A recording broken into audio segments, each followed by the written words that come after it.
I'm John Cornforth at cornforthimages.com, and I'd like to share with you some of my favorite images of humpback whales from Southeast Alaska and Tonga. I've spent a lot of time the last 10 years visiting Southeast Alaska during the summer months in order to photograph whales breaching and bubble net feeding. This is one of my favorite images of the humpback breaching out of the water. Love the symmetry of the mountains behind it and the beautiful moment of its emerging from the water. This image is a young whale that came out of the water and almost completely levitated out of the water. You can see its tail is almost completely clear of the water, and beautiful light, and I love the way the pectoral fins are up in the air. This is a breaching humpback that I photographed while co-leading a humpback whale tour to Alaska last summer. Tried very hard to line up this whale with the beautiful light on the right side and being able to get those trees lit up in the background. This is a beautiful humpback whale tail that I photographed several years ago during some of my initial exploration of Southeast Alaska. And you can see I had this beautiful pink clouds late at night, probably about midnight. This is a humpback whale breath, a blow. And you can see that I used the beautiful golden light that was on the horizon to kind of backlight that blow so it looks like it's on fire. One of my main reasons for visiting the whales and photographing the whales in Southeast Alaska is because of the behavior known as bubble net feeding.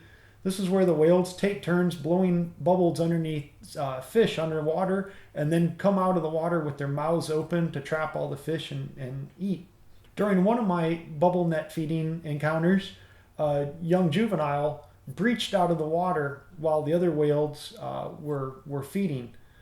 Most likely its mom was in the main group here and the baby hadn't learned how to be part of the group yet. This is one of my favorite images of humpbacks bubble feeding. You can see the beautiful golden light and the mountains of Glacier Bay National Park in the distance, and I love the symmetry of how the main whale came out real prominently in the middle. I had the opportunity to visit Tonga for the first time last year while co-leading that humpback whale trip, and in Tonga you're able to swim with the whales. This mother and calf were very beautiful to watch them tenderly touching each other. And the calves can become quite curious. You can see mama's still in the background here, but this baby came very, very close right underneath me and very playfully wanted to check me out. While photographing underwater, I use a very wide angle lens, like a 15, 16, 17 millimeter lens. So I get very close. Sometimes these babies will even come so close that they almost run me over because they're so curious. Absolutely amazing encounters and amazing experiences. So one of the last things that I photographed while in Tonga was this baby whale that breached out of the water and it kind of launched so fast and it came out sideways that I photographed this moment where it looks like it's seemingly levitating in the air. Absolutely incredible. My images are available for licensing or as fine art prints for your home or office. Or if you'd be interested in joining one of my trips, please visit my website, cornforthimages.com, or connect with me on social media. Thank you for watching.